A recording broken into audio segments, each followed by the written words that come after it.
Mengapa kita kurang melihat tanda ajaib dan mujizat kesembuhan? Karena kita telah membatasi kuasa Tuhan dengan ketidakpercayaan kita. Kuasa Tuhan tidak terbatas, tapi kita batasi karena kita tidak percaya. Mengapa kita tidak percaya? Karena kita memakai logika manusia, pikiran manusia. Bukan berarti pikiran kita tidak bisa kita pakai, saudaraku. Pikiran kita boleh dipakai dan dikembangkan. Nah, saudaraku, tetapi segala pikiran yang bertentangan dengan firman Tuhan harus ditolak. Haleluya. Kuasa kesembuhan dari Tuhan sampai sekarang telah disediakan dengan berlimpah-limpah kepada kita. Sama sekali kuasa kesembuhan tersebut tidak berkurang dibandingkan dengan pada waktu Tuhan Yesus berada di dunia ini. Sama, bahkan sekarang lebih lagi. Kalau Tuhan Yesus berada di dunia ini dengan tubuhnya, dia hanya bisa berada di satu tempat. Tetapi sekarang ini firman Tuhan bisa berada di segala tempat. Amin, saudara. Tuhan merencanakan supaya setiap gereja menjadi pusat keselamatan jiwa-jiwa dan pusat kesembuhan jiwa-jiwa. Haleluya.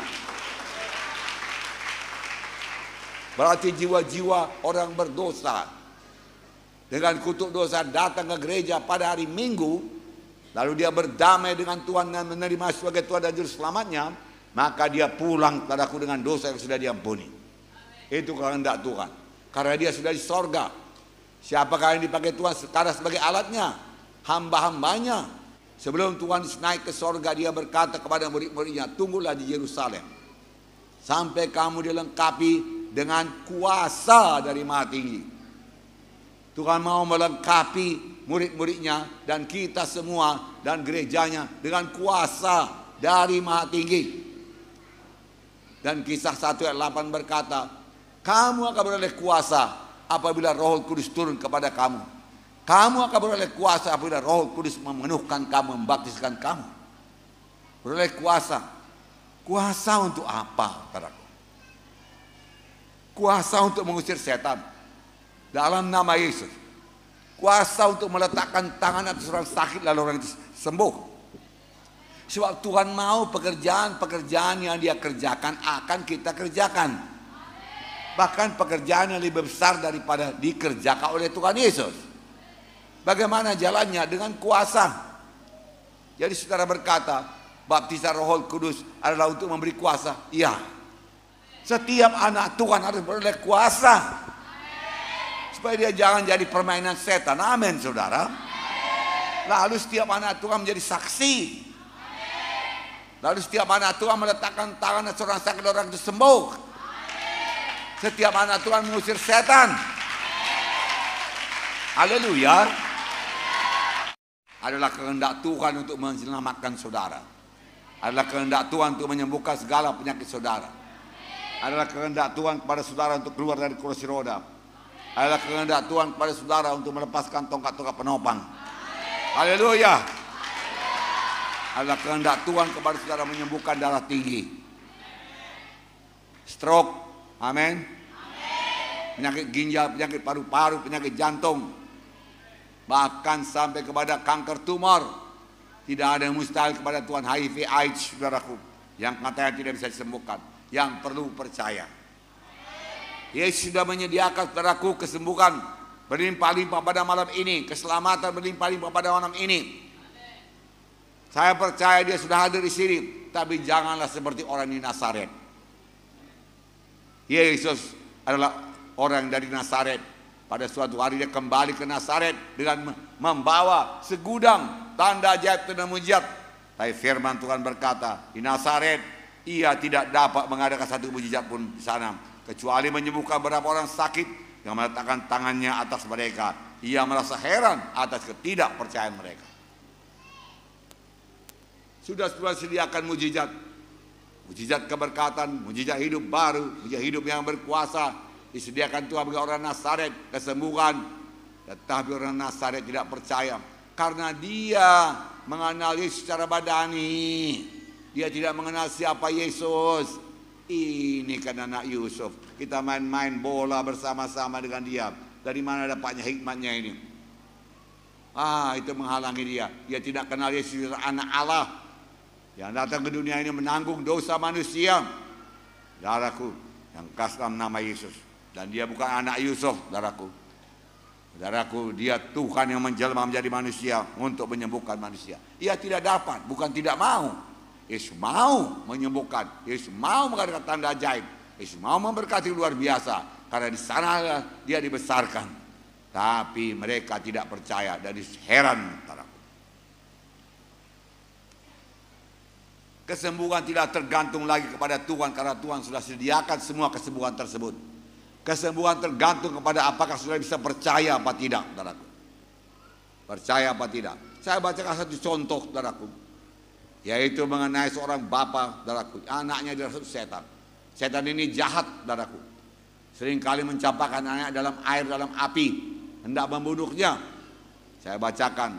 Markus 9, 20-24. Lalu mereka membawanya kepada Yesus.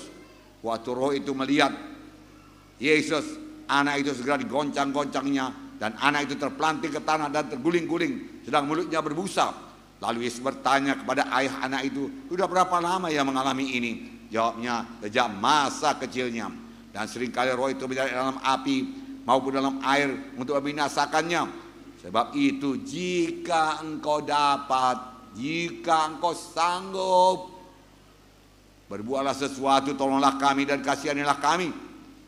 Jawab Yesus, katamu jika engkau dapat, katamu jika engkau sanggup. Tidak ada yang mustahil bagi orang yang percaya. Haleluya. Tidak ada yang mustahil bagi orang yang percaya. Segala perkara bisa jadi orang yang percaya. Saudara mau bebas dari kemiskinan, itu kehendak Tuhan. Saudara mau hidup baru yang sukacita, itu kehendak Tuhan.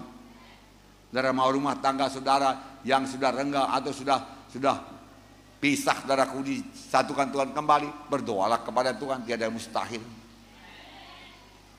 Anak saudara terlibat narkoba, Tuhan bisa bebaskan. Tidak ada yang mustahil bagi orang yang percaya. Bagi orang yang percaya, saudaraku, yang dia bimbangkan ini lain pula. Kalau orang yang sakit kusta tadi, dia tidak bimbangkan kuasa Tuhan. Aku percaya kuasamu cukup Tuhan. Jika engkau mau, kau sanggup menyembuhkan aku. Yang dia bimbangkan apakah Tuhan mau apa tidak. Tetapi saudaraku, bapak anak ini saudaraku, yang dia bimbangkan, kalau engkau dapat berbuat sesuatu, kalau engkau sanggup, sama kau pun tidak ada yang mustahil kalau engkau bisa percaya, Tuhan berkata. Lalu saudaraku, bapak anak itu berkata, tolonglah Tuhan aku yang tidak percaya ini. Tolonglah Tuhan aku tidak percaya ini. Yesus, pada waktu Yesus berdiri di depannya, dan Yesus menolong ketidakpercayaannya menjadi percaya. Lalu Tuhan Yesus menangking roh jahat itu. Luar, dia katakan.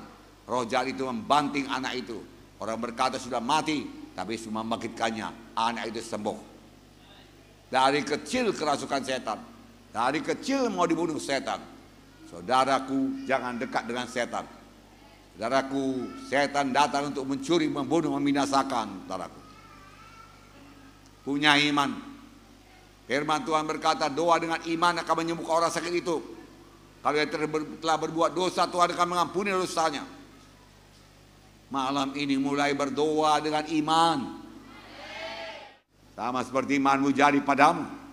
Saudaraku yang kasih itu iman. Saudaraku, amin saudara. Kalau saudara bimbang, bagaimana tanda-tanda bimbang? Bersandar pada perasaan. Kalau perasaan saudara bertambah baik, saudara berkata sembuh aku. Besoknya perasaan saudara bertambah tidak baik, saudara berkata rupanya aku nggak sembuh. Saudaraku, firman Tuhan tidak berubah. Tuhan tidak pernah menarik janjinya. Kalau Tuhan sudah sembuhkan berarti sembuh. Haleluya. Kelemahan manusia yaitu bersandar kepada perasaan, bersandar kepada penglihatan. Mari percaya kepada firman Tuhan. Amin saudara.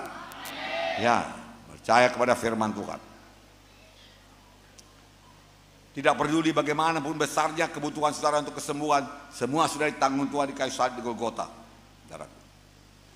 Semalam kita lihat bagaimana Tuhan sengsara untuk memikul dosa kita, bagaimana dia dicambuk untuk menyembuhkan penyakit kita, bagaimana dia mengangkat salib dari Yerusalem ke Golgota. Dia jatuh tertimpa salib, saudaraku, tidak sanggup lagi. Simon dari Kirene membantu dia mengangkat salib sampai ke Golgota.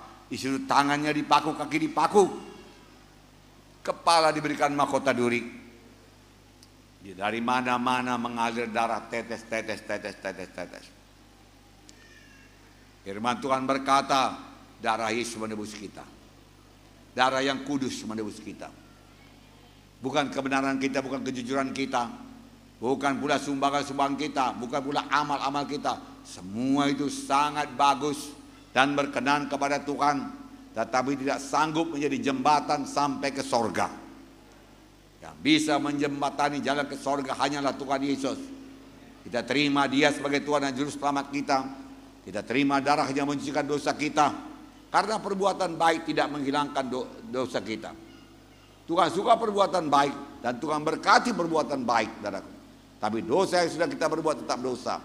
Hanya satu yang bisa mengampunkan dosa, yaitu Tuhan Yesus Kristus. Amin.